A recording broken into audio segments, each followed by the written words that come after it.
Okay, just when I was recording a video about the Montreal Canadiens, we had ourselves some news that popped up that takes precedence. The Vancouver Canucks have signed themselves a prospect. Take a look at this. It's GM Patrick Allvin announcing today the Canucks have signed forward Jonathan Lekkerimaki to a 3-year ELC. And this graphic is a beautiful graphic. Just wanted to say that going out there and acknowledging this going forward. Whoever made this graphic, props to you. I think I have an idea in the back of my mind who made it, but I don't know for sure, so I'm not going to comment on that. But either way, the Canucks did indeed sign Lekkerimaki to his 3-year ELC, and this isn't a surprise. Mostly because a few hours ago, it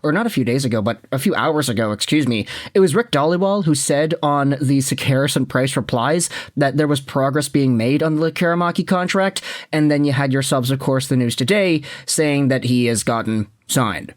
We also had ourselves another tweet from Dhaliwal saying this: I just talked with Lekkerimaki. He says it's an amazing feeling signing with the Canucks. He says there's no decision on where it is he'll play next year, but he is talking with teams in the SHL.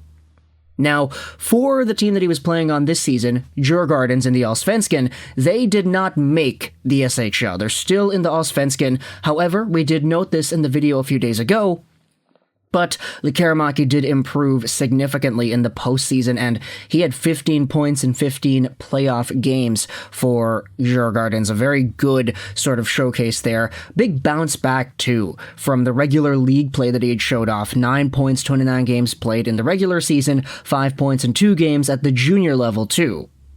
Lekkerimaki had a pretty odd year of ups and downs. He was sick for a little bit. He was hurt as well. So just the overall body of work is not really consistent enough to fully evaluate what we had seen. But at the end of the day, the year-end showcase is what matters the most, because in the postseason where the games mattered, he did come alive and he actually did start producing pretty well. So a lot of Canucks fans got super hyped up about Lekkerimaki towards the end of the year when he was all healthy, he was all okay with his body and everything. That's when he started to play well. So hopefully we see more of that out of Lekkerimaki going into the next few seasons, whether that's in the Allsvenskan or the SHL. It's most likely going to be the SHL. As we had talked about in the video a few days ago, we had ourselves some tweets made by Chris Faber, who is pretty much a Canucks insider at this point, but he's a friend of mine. He does a lot of work on the prospects. He pretty much tweeted out that there are SHL teams interested in acquiring Lekkerimaki. I think the one that he said was Frölunda. Let's actually go out there and try to find the tweet here. Here it is. Lots of rumblings that Jonathan Lekkerimaki will be signing as ELC with the Canucks and then be loaned to Leksands in the SHL. Also hearing Farjestad is a potential landing spot. They are targeting young draft picks from Djurgården.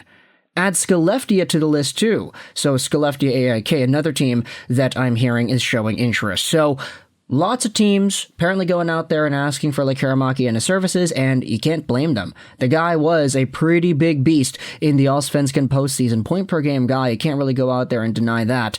Let's go out there and look at the Allsvenskan postseason and see who else was over a point per game. Okay, so realistically, there were 7 guys that were at a point per game in the postseason. All these other guys were just kind of, 2 games, 3 games, so we're not going to count those. But all in all, Lekkerimaki was one of the better point producers in the Allsvenskan playoffs. You go over to the Vancouver Canucks and you see the article that they have on their website. Let's go out there and just kind of briefly summarize what it is that it says here. Here is what Patrick Allvin goes out there and says. Jonathan had a good run in the playoffs and gained a lot of valuable experience, but unfortunately his team fell short of its ultimate goal. Each player's development path is different, and in Jonathan's case, he had to deal with a lot of adversity this past year. But with each challenge he faced, he found a way to learn and grow. With the help of our staff, we will find the best path forward for him, and we look forward to Jonathan joining our development camp in July. The article then goes out there and describes what he had done, the final series against Modo, 5-game point streak, whatever. It's pretty good. I mean, this article is here for you if you want to go out there and read it. But either way, let me know your thoughts about the Vancouver Canucks signing Jonathan Lekkerimaki to his 3-year ELC. What are your thoughts on the contract? What are your thoughts on how he performed recently? I know we had this conversation just a few videos ago, but let's rehash it because the Canucks finally got that pen to the dotted line. What are your thoughts about him going forward? Where do you think he's going to play next year? And what are your expectations, first and foremost, last but not least, when it comes to this player and next year? I hope you enjoyed this video. And bye.